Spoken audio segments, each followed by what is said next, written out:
Okay, so mag-aaral po din yung mga kaibigan. Muli po, ako po uli si Dave ng Kwentuhan TV and follow me on Facebook and Twitter. Pakatingnan lang po sa baba yung detalye ng aking Facebook saka Twitter. Post na po kayo din ng one word, one sentence, or quotation, o kaya na naman.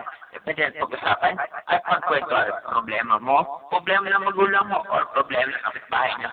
Malay mo, makatulong ako. Pero pag nakagulo, at Diyos mo na mga amigos, kayo na muna bahala. Okay? Para sa paksa po natin sa araw na ito. Kapag ang bahagi ng puso mo ay may inggit, hindi ka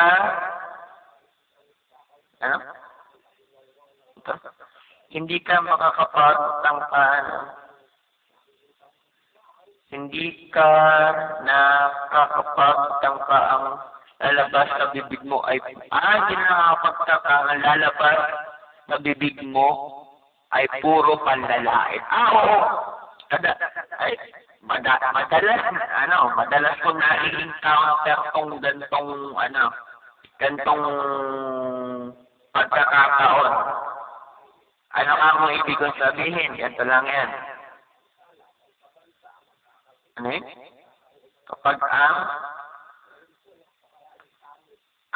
ayan.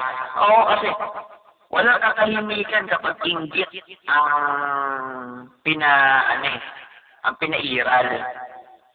Lalabas lagi sa bibig, panlalait, panlalilibak, ang aapit. Ano ka mo ibig mo sabihin? Eto, kapag may inggit ang pag-ambawa, may isang tao, tahimik, payapa sa isang lugar, kumikilo siya ay sa gusto niya. Kumbaga, nagagawa niya yung gusto niyang bagay. May isang tao na hindi niya magawa yung isang bagay.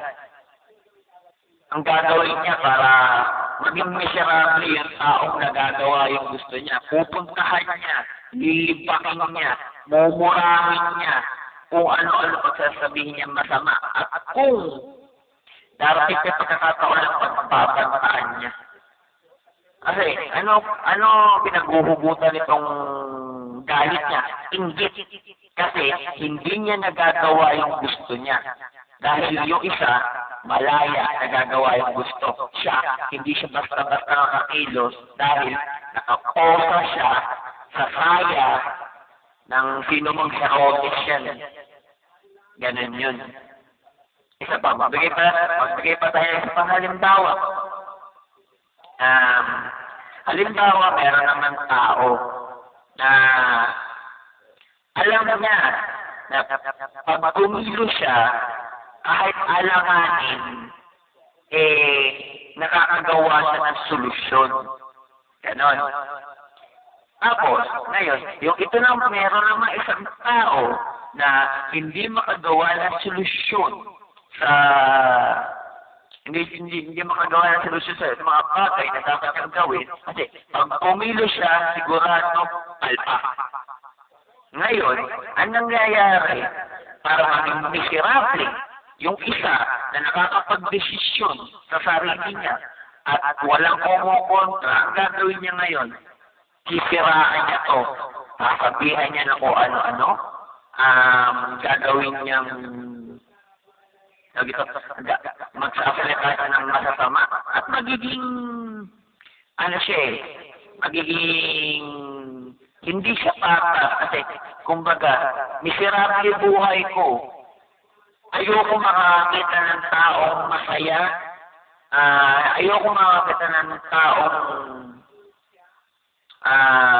nagagawa yung gusto.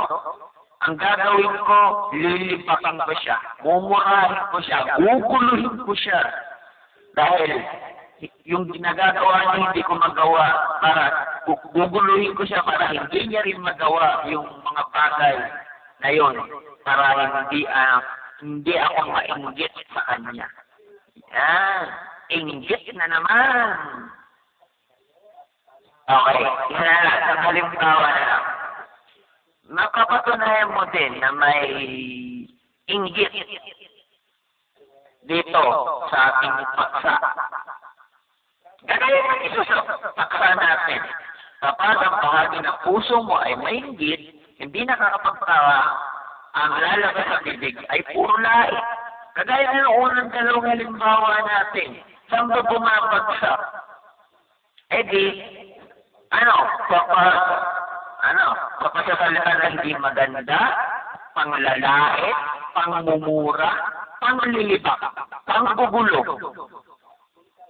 Yan naman kasi, sigurado, ayun na naman kasi pinanggagalingan eh. Kasi siya, hindi niya magawa yung gusto niya. Ngayon, yung tao, nakikita niya na yung gusto niya, yung tao na yun, nagagawa. Pero siya mismo may kagustuhan nun, hindi niya magawa. Sa inggit niya, lalabas? Hindi, puro lait, masama salita, panlilibak, panggugulo. In short, pinapairal lang yung pagiging bobo niya. Ganun lang yun. Kasi, ano ang katibayan ko na, lumalabas ang pagiging bobo ng ganitong tao. Eh kasi,